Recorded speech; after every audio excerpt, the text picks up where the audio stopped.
How's it going, everybody? And welcome back to the latest episode of the All Things Liverpool podcast. It's me again, Anish Dogra, bringing you up to date with everything that's happened with the club over the last 7 days. So all the news, all the reaction to what's been going on with Liverpool, and of course what's been going on in the football world. Because as you all might know, it's been a pretty big week for everyone concerned, really, whether you support Newcastle or not. So let's get right into it, and we'll begin reviewing the Liverpool-Manchester City game. And what a great game that was! It was absolutely brilliant, and it showcased why both these clubs are going to be up there, come next April or even May, rather, whenever the season ends. The first half, I thought we were quite lucky not to be behind, but I'll get into that a bit more a bit later. But overall, I thought the game was absolutely brilliant. Some world-class goals, world-class talent all over the pitch. Big shout-out, obviously, to Mo Salah again. And, of course, Phil Foden. He's just getting better and better. And it'll be great to see how he progresses over the next 9 months. Fantastic game of football. Glad that we didn't lose the game. A little bit disappointed that we didn't win. But, could have been a lot worse. So to go into the details of the match, so if we start off with the first half, I definitely felt that we were lucky not to be trailing at the break. I thought City were far dominant from basically the first minute, really, because we started okay, and as Liverpool always do, especially at Anfield in these massive matches, you just know they're going to come out all guns blazing, especially with that crowd spurring them on. But credit to Manchester City, they rode out the storm very, very well, and they pretty much killed off the atmosphere and Liverpool's ferocious start within the first 10 minutes. They got on the ball, they controlled it, they passed it around. They literally just took control of the match very impressively, especially in that environment and given their record at Anfield. I know they won there last season, but overall, Anfield is not a nice place for them. So after the 10th minute, they absolutely dominated us, and we just couldn't get anywhere near them. We couldn't get near their midfielders. We couldn't press, and very fortunate not to be trailing at halftime. I thought Bernardo Silva was very impressive in that first half. I think there was one moment where he was near the right touchline, and he somehow got out of 3 or 4 challenges. I think Henderson tried to get the ball off him, Robertson did, Fabinho did, and he evaded all of them, which is very, very impressive. And laid on an absolutely beautiful pass for Phil Foden, but Addison came to our rescue, and he came to our rescue again later on in that half. I think Foden again had a great chance to give City the lead when he tried to round him, but again our keeper did wonders, as he always does for us. At halftime, very fortunate not to be trailing. City were thoroughly deserved to be in front, but couldn't make any of those chances count. And then in the second half, whatever Jurgen Klopp said to the players at halftime, it clearly made an impact, because it was chalk and cheese. How Liverpool played in the second half. They looked like the team that won the Champions League and the Premier League a few years ago. They were aggressive, they were energetic, and I think in the first half we saw one of the Sky cameras went on to Klopp, and they caught him shouting "Be brave." And clearly, in the second half, they were that, and the goal we scored was absolutely brilliant. It's something that 2009, 2010 Barcelona would have been very proud of. The way we built out from the back. I think Alisson started it, then it went right, then it went to upfield towards Salah, and then the man is just unplayable. I mean, where he picked the ball up from that touchline, he just drove through that Man City defense. They had no answers how to stop him.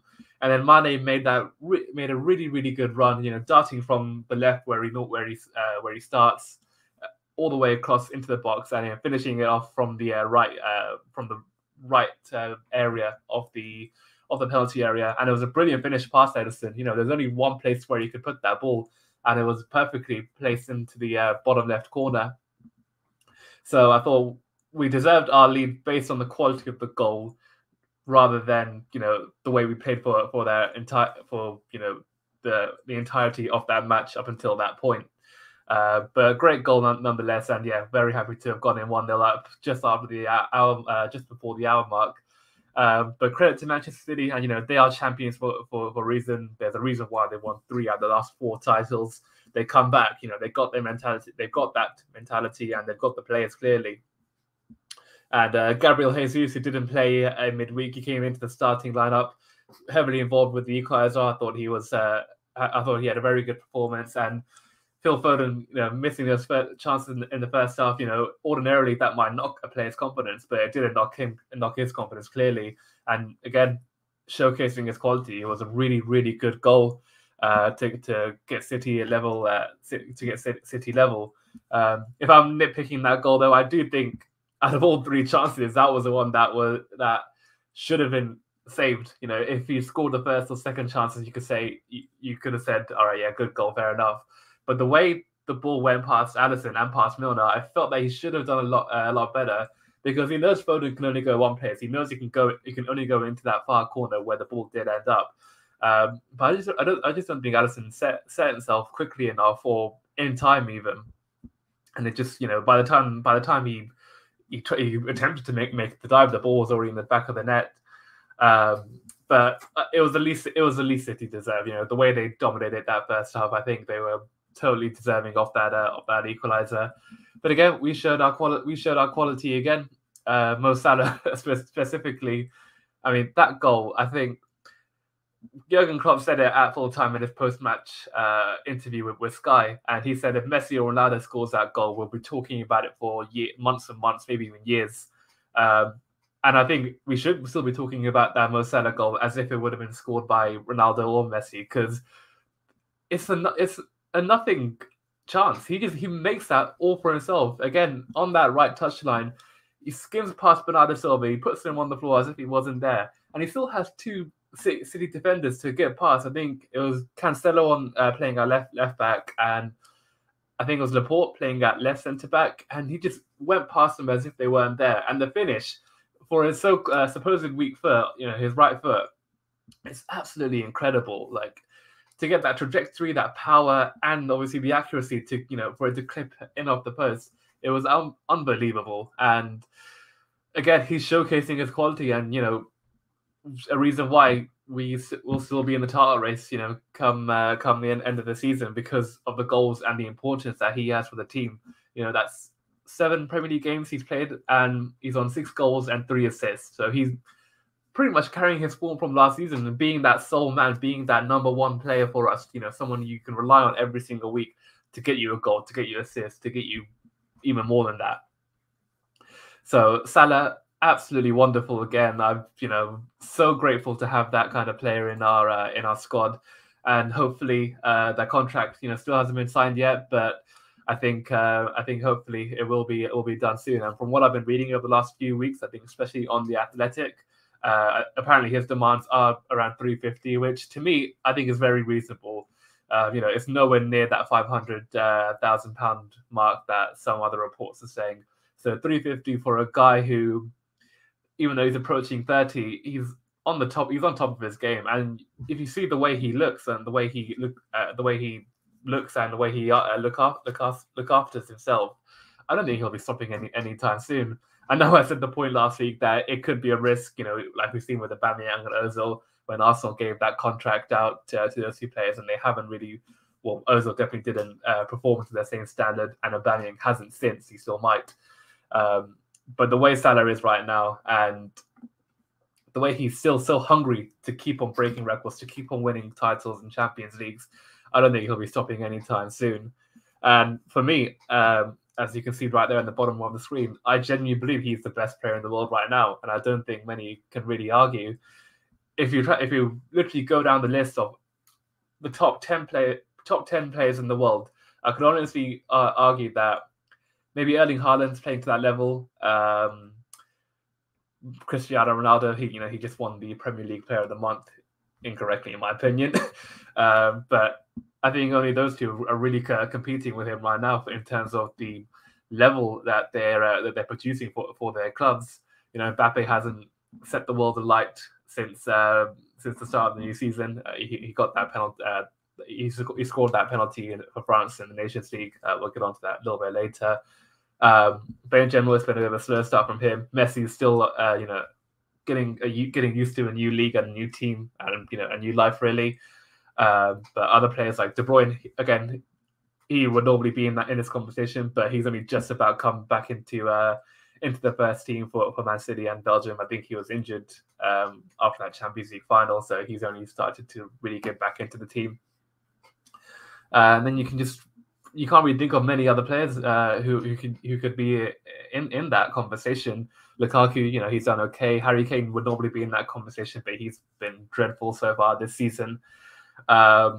So for me, Salah's been incredible, and I think he thoroughly deserves all the praise that he's finally getting. After 4 years at Liverpool, he's finally getting the credit from the media and the critics, and I think it's rightly said that he is currently the best player in the world, and long may it continue.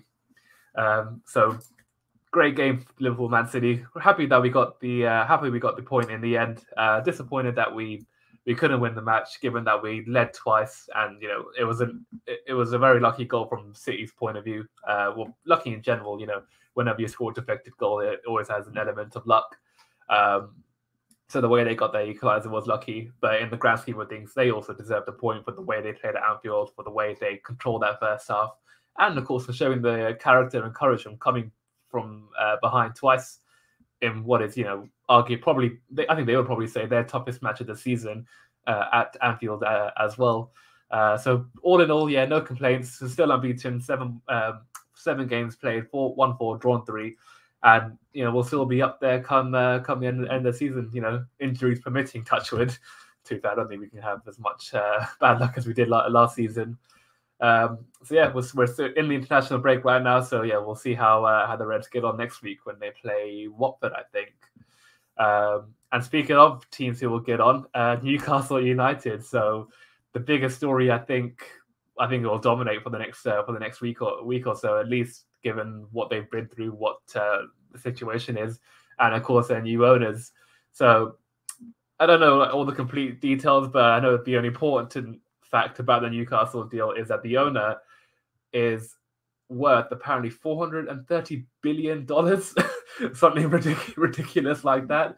And we don't know how accurate these facts are, but apparently Manchester City's owners are only worth 20 billion. I say only, but compared to the Newcastle owners, they're worth absolute pennies. So Newcastle, they have the richest football owner in the world apparently, and it's going to be very, very interesting. Whilst they might not have an immediate effect right now on the club, because there is a lot of work to do before they are a top team and before they're challenging for the league and the Champions League.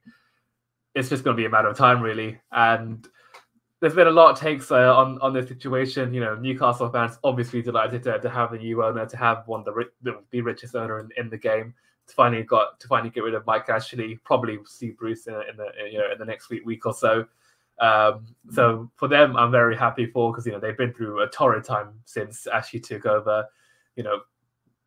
The only successful period they had in Ashley's reign was that year when they finished 5th, and when they had Demba Ba and Papi Cisse up top, when Alan Pardew was manager. So they've not had any happy memories under his ownership. Relegated twice, losing Rafa Benitez. So for them, I'm very happy for, because they deserve it.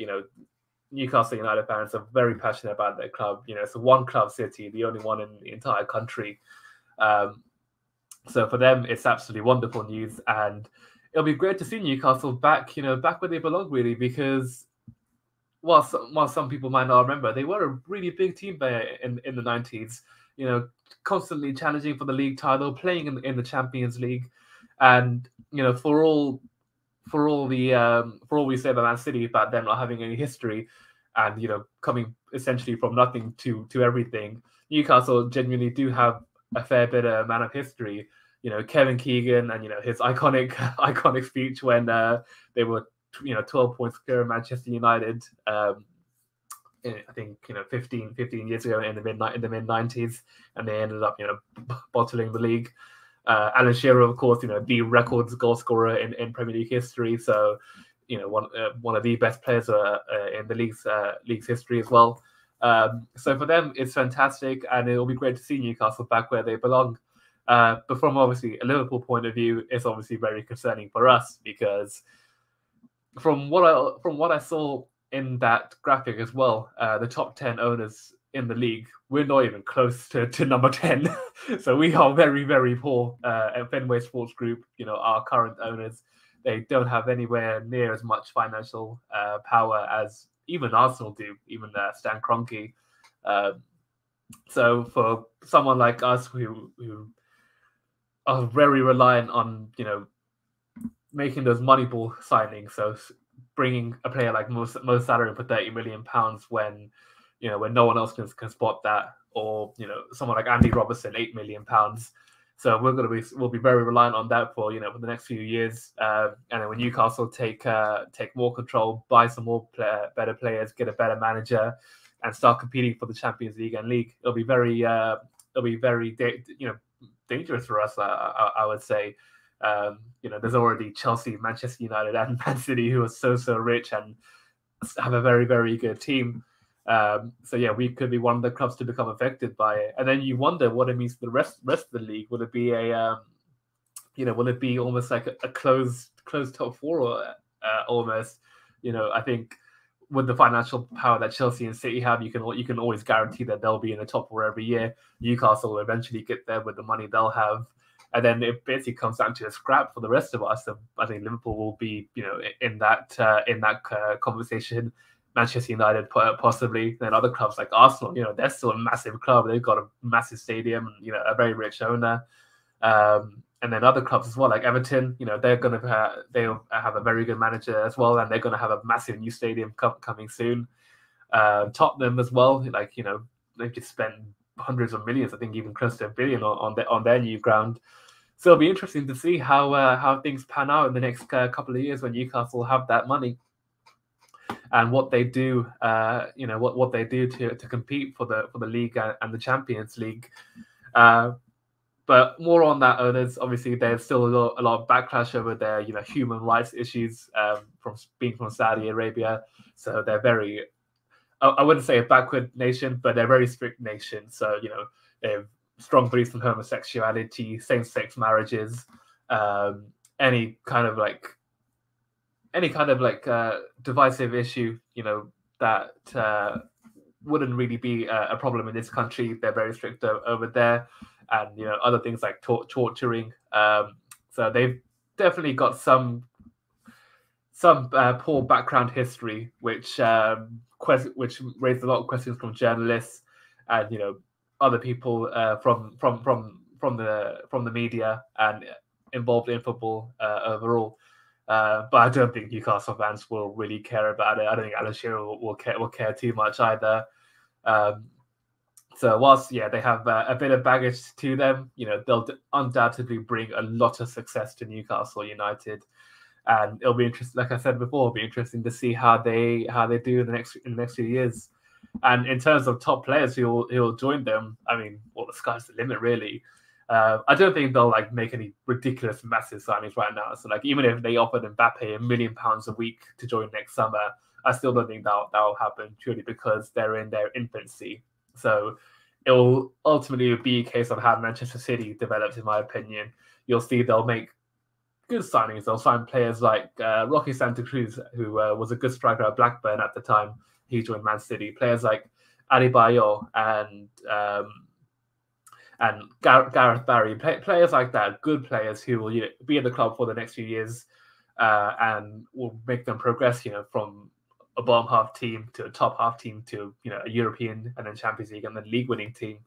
So for the next 5 years, obviously we will see some great players going to Newcastle, but I think for the time being it'll just be all about getting good players who are overlooked elsewhere. So I saw Philip Coutinho, for example. I saw him trending on Twitter yesterday or the day before, and some players like him, outcasts at other clubs who are still very talented, but just don't get the game time that they need for their careers, and want a second chance elsewhere.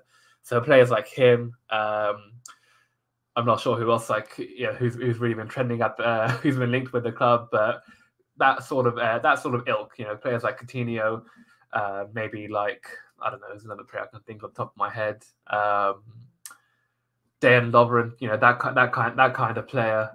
So good players that will make Newcastle better in the immediate, because let's not forget they've still got a job to do this season. They are in the relegation zone, or there or thereabouts, so they've not played good football at all this season. Nor have they got many good players. They've only got Adamson Maximin, Joe Willock, who's a promising player, and Callum Wilson, who is sadly always injured. So in January, I could definitely see a player like Coutinho coming in, and just players who will bring that little bit of quality that can help Newcastle steady the ship and have a decent season. So they'll definitely not get relegated now, purely because of the signings they'll be able to make in the winter. But yeah, it'll be a while before they become a really, really top team again, and a team that'll be challenging for the league and the Champions League. So yeah, Newcastle, really, really big story. Great to see them back on their perch, really, and it will be fantastic to see how they get on in the next few years. And in terms of other stuff we're going to talk about, so yeah, the Nations League. So it's been some really great games in the last couple of days, and I think we all can agree that we usually prefer watching Premier League matches and Champions League matches. But the Nations League has been really entertaining. Last night's match between Belgium and France was an absolute cracker. The night before, Spain and Italy, two really good matches, showcasing some of the best players in Europe. And let's start with that Italy-Spain game. So after, I don't know how many games it was, I think it was 38 or 39, Italy's record has finally been broken. I know that was 2018, the last time they lost, before they... It was that game against Sweden where they didn't qualify for the World Cup in the playoffs. So yeah, that record has been broken by Spain and their manager Luis Enrique. So Manchester City man Ferran Torres, he got a couple of goals that gave Spain the win, and it was a brilliant match. I thought the goals that Spain scored, really reminded me of, Spain that won the World Cup and back-to-back Euros, that quick, incisive passing, interchanging 1-2s, movement on and off the ball. It was really, really great to watch. And, they look like they're on their way back. And if I bring the lineup here, I think they had a very, very young team as well. So yeah, they had Unai Simon in goal, who was the keeper during the Euros, and so many other younger players in that team. So Ferran Torres obviously mentioned, Oyarzabal, who featured a lot over the Euros, and then you look on the bench, they have players like, I don't even know half of these names, but that shows how young they are. So Spain are clearly on their way back again, and we'll see how they get on Sunday in the final, coming up against against France. What a great comeback they had last night. But just to quickly wrap up this Italy game, it'll be disappointing for Italy, of course, to lose their record. But the journey that they've been on, and the fact they're European champions, they're still going to be a massive threat. And again, looking at that team that I see up here, they've got great future ahead of themselves. Donnarumma, who was the player of the tournament at the Euros, what a great future he's got. He's still very young. Bastoni, who plays for Inter Milan, he'll be fantastic for them going forward. Barella, really, really good player. They still got Jorginho and Verratti, two experienced, title-winning, European Cup-winning midfielders. And then up top, Chiesa, who's been really Juventus's main man since Ronaldo left. He got that goal against Chelsea in the Champions League last week, I think, or the week before. And he's clearly, following on from his excellent campaign during in the Euros. So under Mancini, they're still going to be a massive threat for the World Cup, and they'll be serious contenders for it. And they got nothing to be worried about, really. And even being down to 10 men and 2 goals down, they still had produced a really good fight in the second half, and technically won the second half. So yeah, Italy will be completely fine, and they'll still be a big threat going forward. And then on to the second semi-final. What a brilliant game that was! Belgium versus France. Two really, really good teams. Of course, Belgium, slightly disappointing that they haven't really won any well, they've won anything in that period where they called the golden era, when they had Lukaku he is on top of his game, but Eden Hazard during his time at Chelsea, with Kevin De Bruyne still there, with when Alderweireld and Vertonghen were two of the best defenders in the world, and they had players like Raja Nainggolan, who was very, very good throughout his career. Axel Witsel was very good. So they'll be, quite disappointed that they've still not got any trophy to show for that period. And again, it just highlights the failures really of Roberto Martinez. I think they'll really resent him for not being able to get the best out of that team. In and obviously the game on this week, in previous tournaments as well. So with the quality that he's been able to have, he's been able to call upon in the last few tournaments, and not been able to win anything. They got close a few times. They got to a few semi-finals. I don't think they've ever been to a final, but they've always been in the last, one of the last 4 teams in major tournaments, and they've never been able to get over that line. So again, it's a really disappointing moment for him and for the team. And even taking a 2-0 lead at half time, Yannick Carrasco and Romelu Lukaku getting quick fire goals right at the end of the first half. They looked in absolute control. And in the second half, like the Liverpool game, they were just a completely different team. Liverpool, being better in the second half, and then Belgium being absolutely rubbish in the second half. If I just look at these stats from the game on Thursday, or last night even, they had 16 shots, and I do remember recording they had most of those in the first half. So they clearly they had 11 shots. Beg my pardon. Yeah, looking at it the wrong way around. But yeah, I recall them having a lot of those in the first half, and they thoroughly deserved the lead. But they just didn't really kill the game off. At 2-0, all they needed was the next goal, and that's it. The game was done. France's heads would have been in the sand. They wouldn't have had any kind of hope to come back.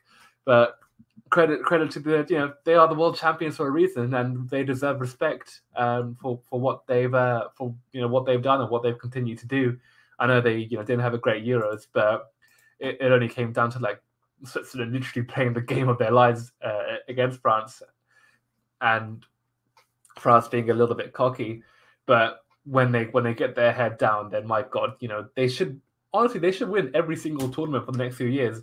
I mean, you look at that team again; it's riddled with so much talent for this tournament and the next ones. They still got Jules Koundé, who was heavily linked to Chelsea over the summer. He's very, very young. Paul Pogba, obviously fantastic. Varane, fantastic. Rabiot in his mid-20s. They had the Hernandez brothers, Theo and Lucas. I think it was Theo who scored that wonderful last-minute winner. Griezmann looking like his old self. Benzema, coming out the cold and really igniting the French team. Mbappe, of course, he'll have a wonderful career. And then you look at that bench. So I'll keep up a lot of the French players because they're obviously very, very exciting to watch. And there's a couple of these players like Shumani, I'm not sure how to pronounce his name, but he's very highly thought of at Monaco. Diaby plays at Leverkusen. Then they got Guendouzi, formerly of Arsenal, playing at Marseille, I think. Upamecano at Bayern Munich. So again, they'll be very, very good going forward, and they'll have an absolutely wonderful, another wonderful era whenever the old guard calls their time. And the goals they scored, they're absolutely brilliant. Benzema, with that, the way he brought that ball in, took it down, turned the defender, and got a shot off so quickly. He almost did it in one move. So again, highlighting his quality to the team and of course to Real Madrid. The equaliser, Mbappe, a really big goal for Mbappe, especially after he missed that penalty for his team in the Euros against Switzerland. The decisive penalty, the one that knocked the French out. But the way he converted that penalty, he's obviously over that miss from the Euros, and it was absolutely brilliant. And the way he puts that ball into the net, Courtois is a massive goalkeeper. I think he's like 6'5" or something like that.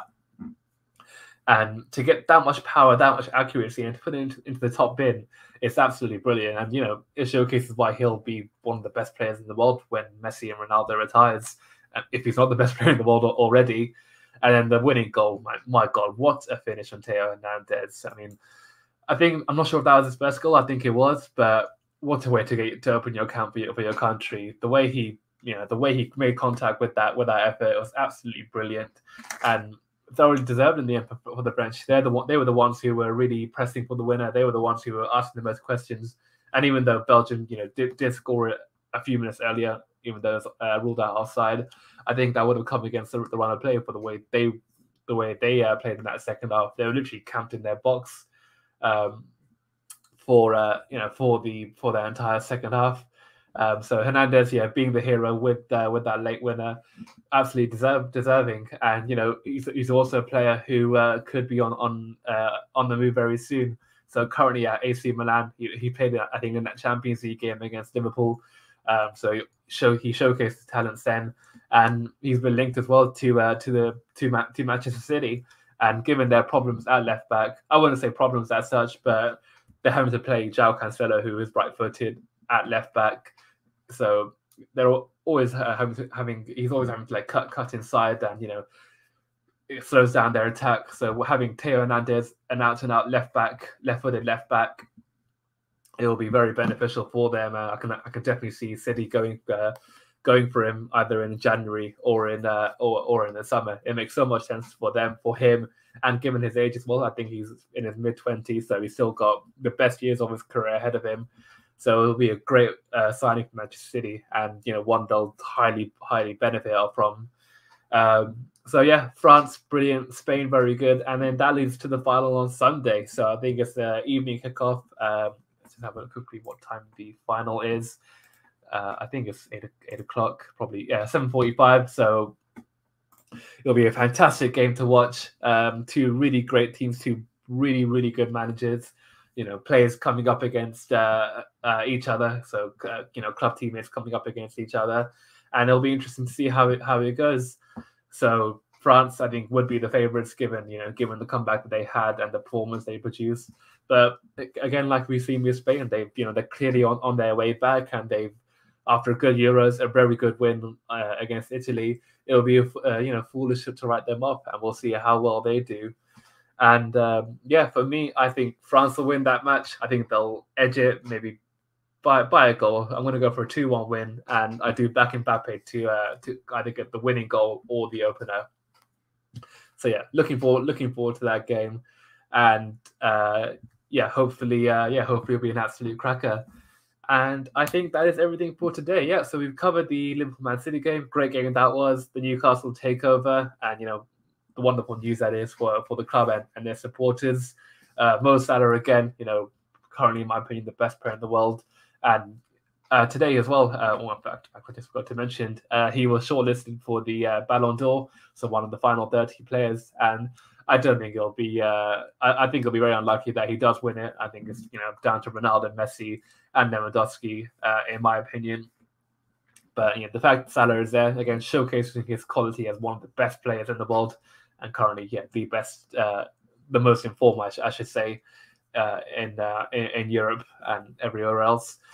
And of course, the Nations League. So great wins for Spain and France, and we'll see how those two head off in the final on Sunday. So that's all for today, everyone. I hope you've enjoyed this All Things Liverpool podcast. We'll be back again next week with some more news around the club and recapping on some of the international news, particularly on the Liverpool players who might have done well for their teams over the next week or so. So see you all again next week, and have a great weekend. Cheers.